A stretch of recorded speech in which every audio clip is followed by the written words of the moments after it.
Hey guys, Bugcat7 here. Okay, it is Thursday, March 14th, 2019, and I want to thank you for visiting the Stonewall Research channel here on YouTube. Thank you very much. I really appreciate it. Okay, guys, today we're going to talk about Charles C. Mann's book, 1491, because just really excellent book. And it talks about all the sort of new ideas in archaeology and anthropology about the native peoples and the histories of the Americas that aren't, at all like the old ideas. And Mann actually has done some lectures. You can see him on YouTube. Here's one. And in his lecture, he's talking about today's research. He goes over the old research and how it's, not up to date with what today's research is. And this is what it is. Indians were here far longer than previous believed, 20 to 35,000 years. And in his book, he writes it could be even, beyond that as well. We just don't know it. Evidence hasn't turned up yet, but that doesn't mean that it's not going to. Indians were here in much greater numbers than previous believed, 40 to 60 million, but estimates keep rising with new research. Indians had far greater impact than previously believed. So, he goes over this in this lecture. I'll leave a link to it in at the end of the video and in the description.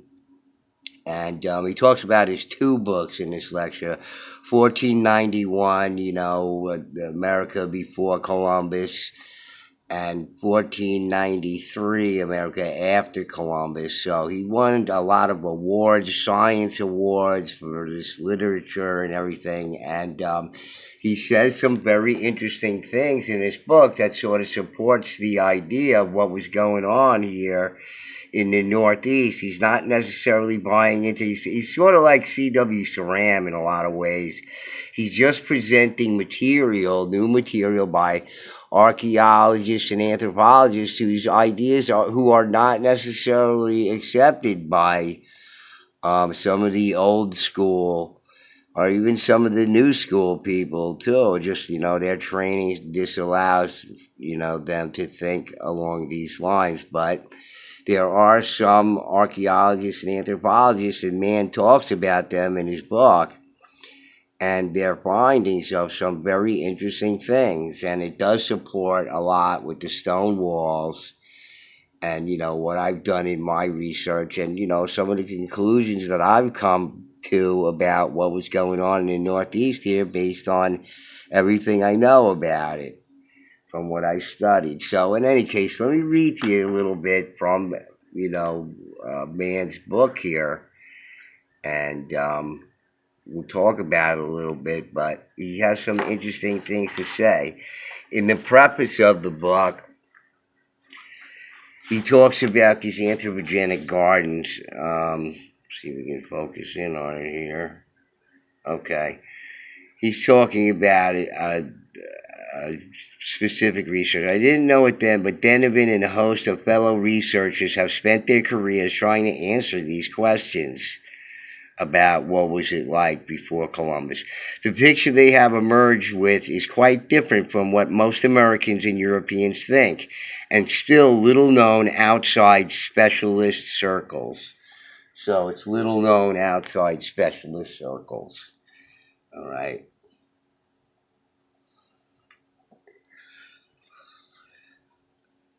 Sorry, guys.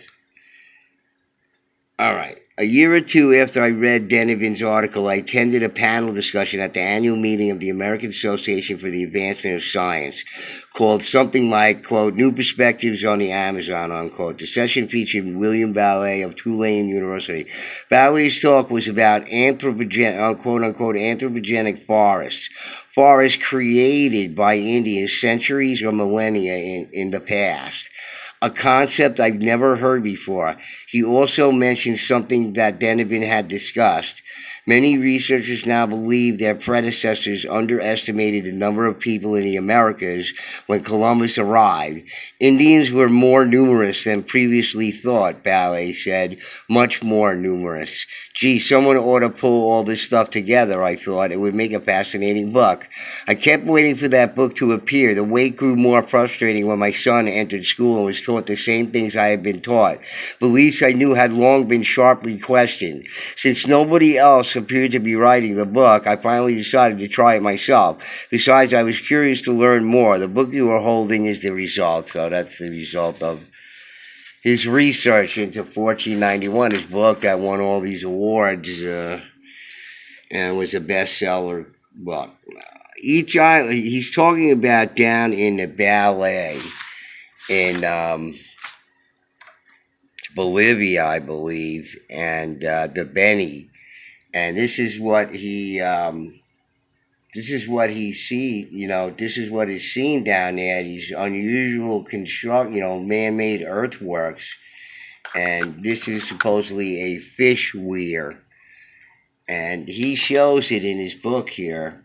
The same picture, I have it in black and white here, but as this picture here, right?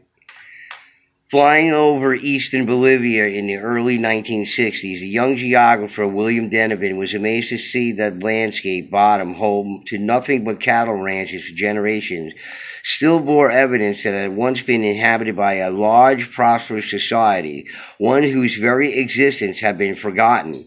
Incredibly, such discoveries are still being made. In 2002 and 2003, Finnish and Brazilian researchers revealed the remains of dozens of geometrical earthworks. And that would be these things here. Kind of hard to see, but these geometrical earthworks here he shows in his book.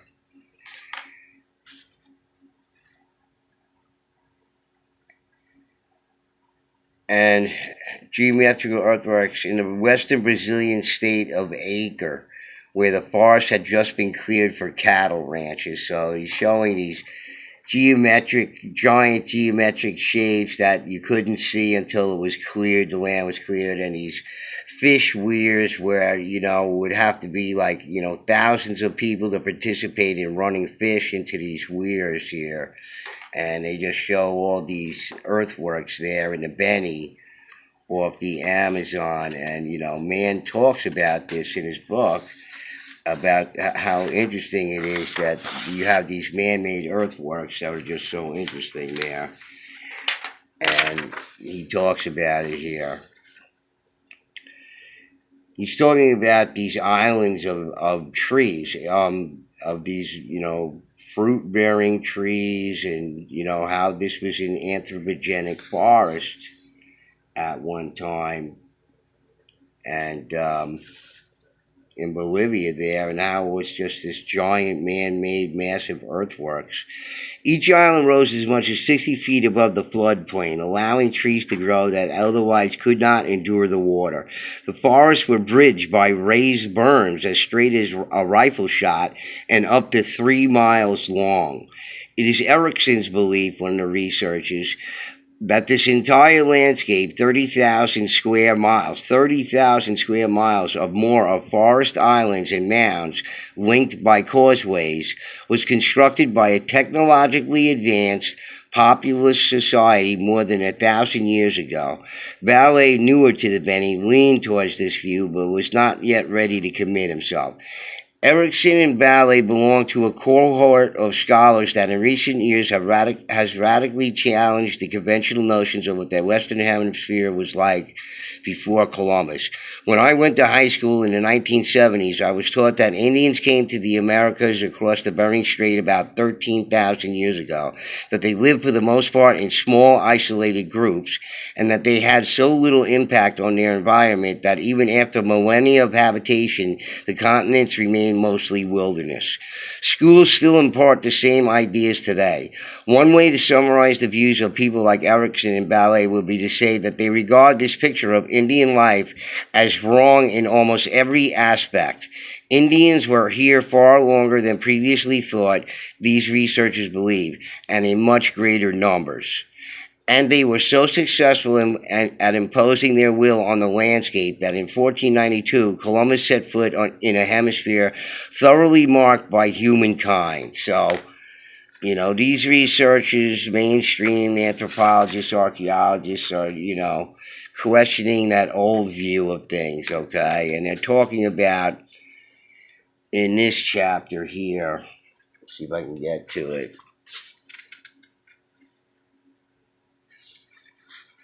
Numbers from nowhere, where this is like the early reports of the inhabitants in North America, because Columbus never saw any of the inhabitants of North America. He was down in the Caribbean. So here's some of the earliest reports of the people that were here, and some pictures of renderings of them by some artists. He talks about it here. In 1585-86, the artist John White spent 15 months in what is now North Carolina, returning with more than 70 watercolors of American people, plants, and animals. White's work, later distributed in a series of romanticized engravings, two of which are shown here, was not of documented quality by today's standards. His Indians are posed like Greek statues. But at the same time, his intent was clear. To his eye, the people of the Carolinas, cultural cousins in the Wampanoag, were in superb health, especially compared to the poorly nourished, smallpox-scarred Europeans, and they lived in what White viewed as well-ordered settlements with big, flourishing fields of maize, okay? And that goes along a lot with what Jimmy and I discussed when I was up there visiting him, and, we sort of kind of supposed that, most of this land, this, arable land that you can plant anything on, was already sort of, cultivated already by the peoples who were the wall builders here. Probably the earliest people here, the earliest native peoples here, whoever built these stone walls, and certainly afterwards, because that's what these histories are saying about how these people, when Mann goes into it, what was going on in the Northeast here. But Jimmy and I, more or less suppose that the native peoples that were here before anybody had already cleared the the arable land of all the large stone and everything, created the walls, and long before the settlers and colonists got here. And this is what irks these people who are not down with that kind of sensibility, since they believe that all the stone walls, even though they're not documented by anything, there's no documents that say that people there, but they see the stone walls there, and their assumption is that was built by these colonists and settlers in these areas. It's just funny how the prevalence of these stone walls don't have to necessarily in the interior much, but along the rivers and the bodies of waters, like you can see here, okay? And, this is the, Connecticut River over here, but we'll discuss this a little bit later as we read into Mann's books here, but let me read it to you here. And he goes into this, and he's not necessarily buying into anybody's ideas specifically or anything, but, I'm calling baloney on certain things. But 10,000 years ago, when Indians in Mesoamerica and Peru were inventing agriculture and coalescing into villages, New England was barely inhabited. He's just saying this because that's what they say. All right, for the excellent reason that it had been covered until relatively recently by an ice sheet a mile thick. People slowly moved in, though the area long remained cold and uninviting, especially along the coastline. Because rising sea levels continually flooded the shore, marshy Cape Cod did not fully lock into its contemporary configuration until about 1000 BC. By that time, the Dawnland, which is what he's calling it, had evolved into something more attractive, an ecological crater crazy quilt of wet maple forest, shellfish-studded tidal estuaries, thick highland woods, mossy bogs full of cranberries and orchids, fractally complex snarls of sandbars and beachfront, and fire-swept stands of pitch pine. Quote, tremendous variety even within the compass of a few miles, unquote, as the ecological historian William Cronin put it. Okay? In the absence of written records, researchers have developed techniques for teasing out evidence of the past. Among them is glottal chronology, the attempt to estimate how long ago two languages separate from a common ancestor by evaluating their degree of divergence on a list of keywords. In the 1970s and 1980s, linguists applied glottal chronological techniques to the Algonquin dictionaries compiled by early colonists. However, tentatively, the results indicated that the various Algonquin languages in New England all date back to a common ancestor that appeared in the Northeast a few centuries before Christ.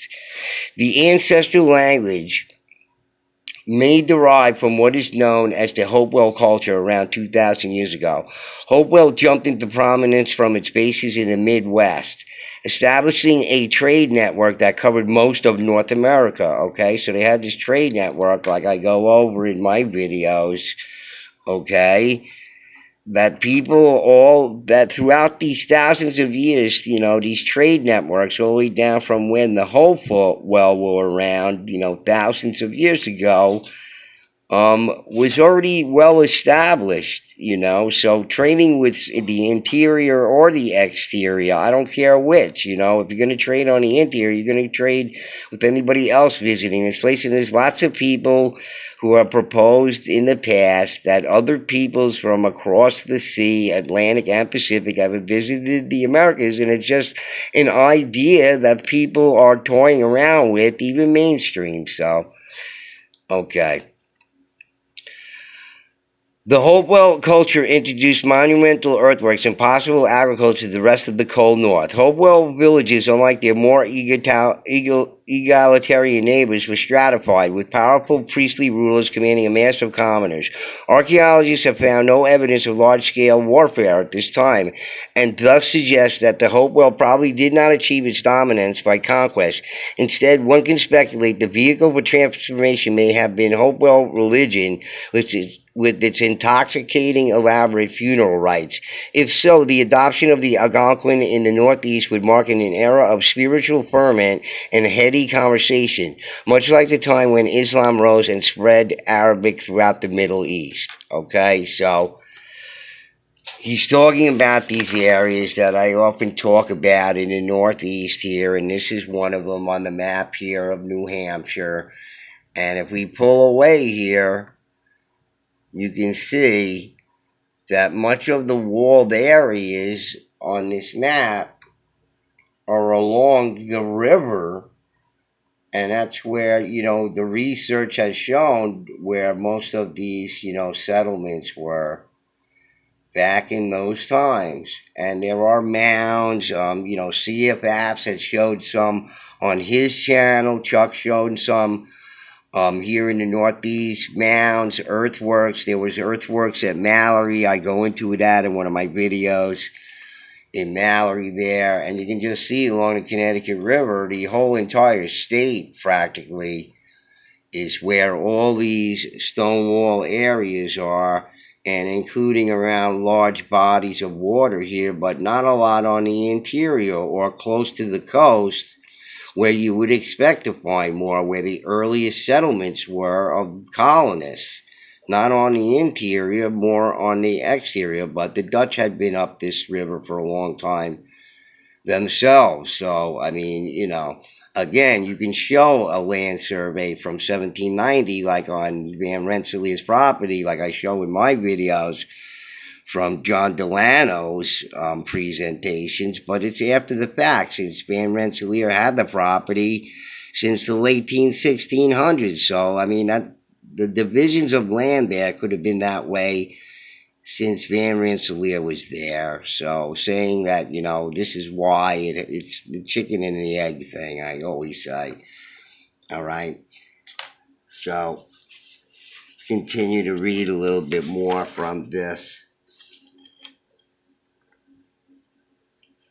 Alright. Um,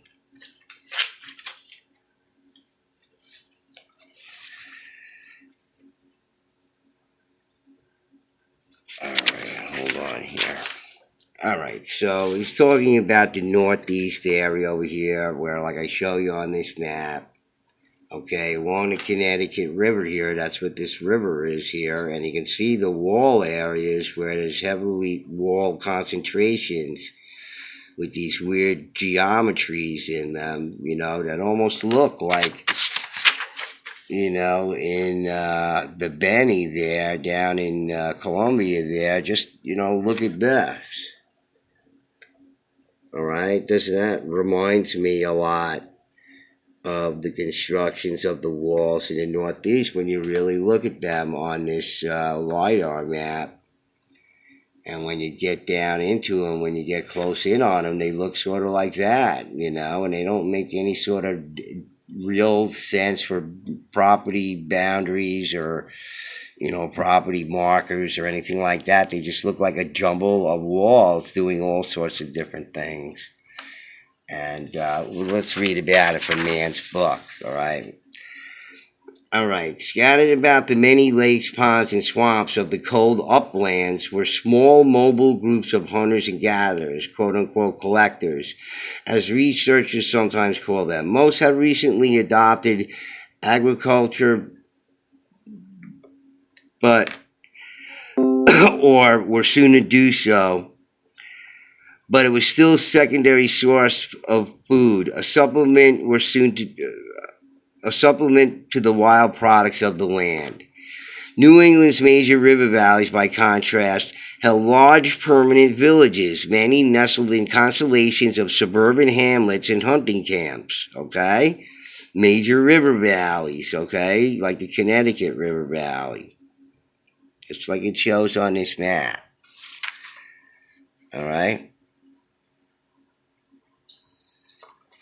So that's why I'm saying what I'm saying, and what's going on in this quote-unquote new world here, or old world, is you have these native peoples who are, heavily into it, agriculture and horticulture, and we're more advanced in their ways than we can possibly think, as they said in it.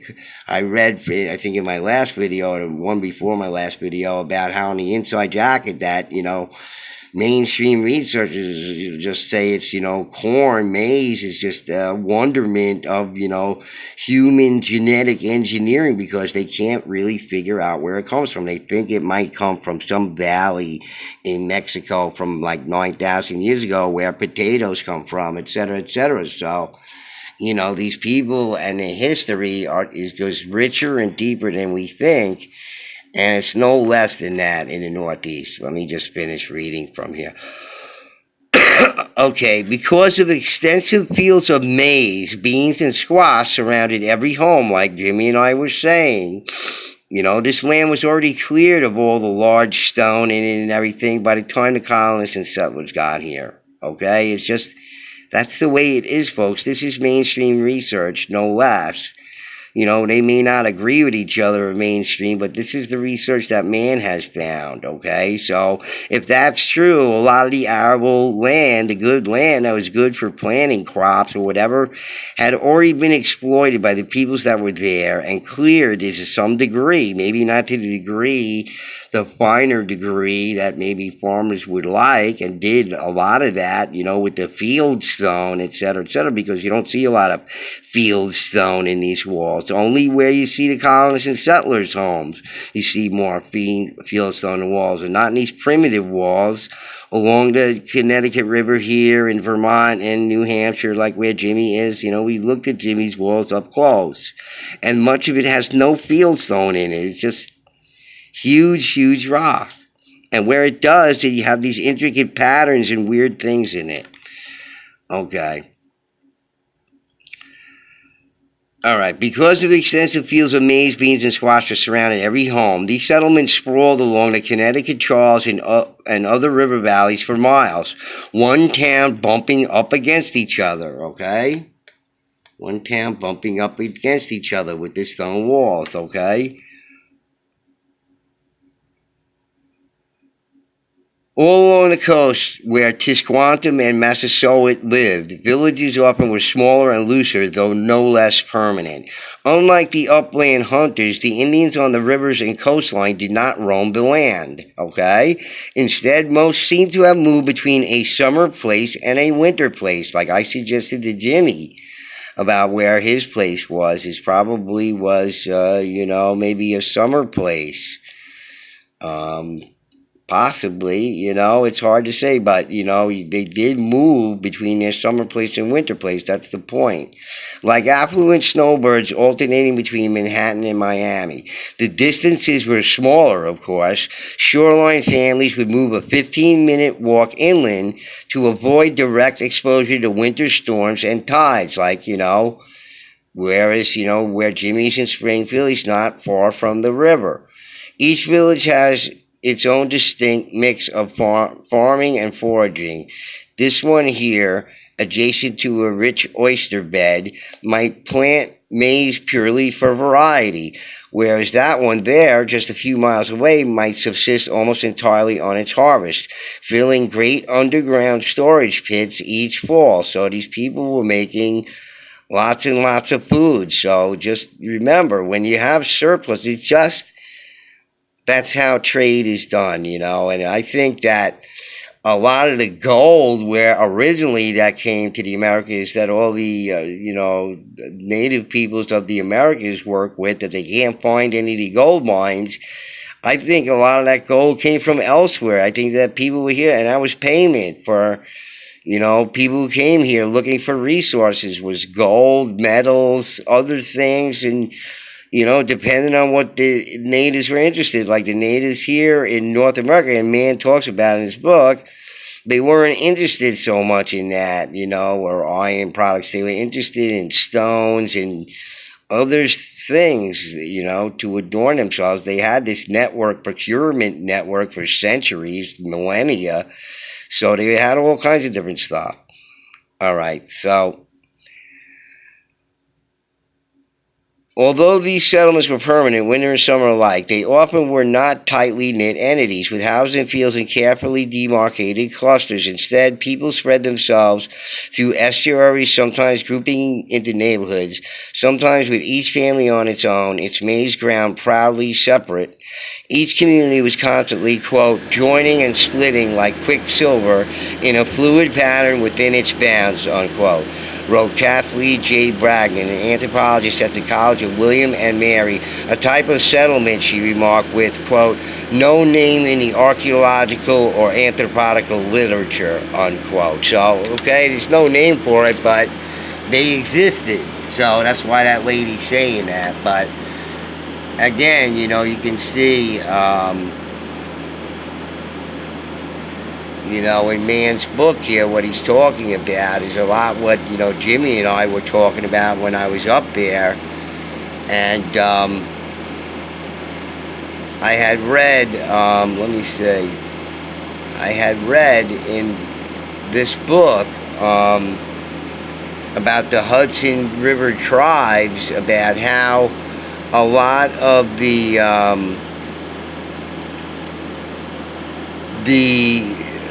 carvings on the side in the Hudson Valley were being destroyed already by the Dutch, as reported by Rutenberg here from this book from the Library of Congress, that much of the carvings on the bases of the cliffs of the Hudson Valley, by the time that Schoolcraft, when he did his history, this is what Rutenberg is studying, Schoolcraft's accounts that he collected from the earliest, European agents that came here, like with Henry Hudson, etc., Verrazano, that there were all these carvings in the sides of the Hudson River Valley that were being destroyed already. So, what would Europeans think of stone walls that were already here?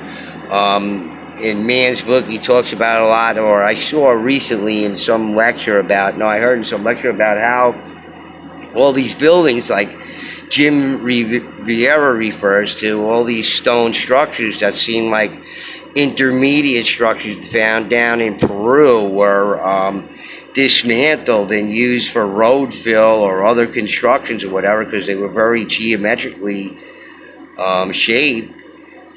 We had all those, but they were destroyed and they were dismantled. And and again, I go back to my couple of videos ago when I read to you about President Thomas Jefferson and his interest, and by the time he got up here to the Northeast to do research, that much of it had been destroyed already, simply by erasing the peoples that were here. All right, so I just wanted to read a little bit about what Mann said about again about these permanent villages along the waterways, and that's what we see here on this LiDAR map of New Hampshire.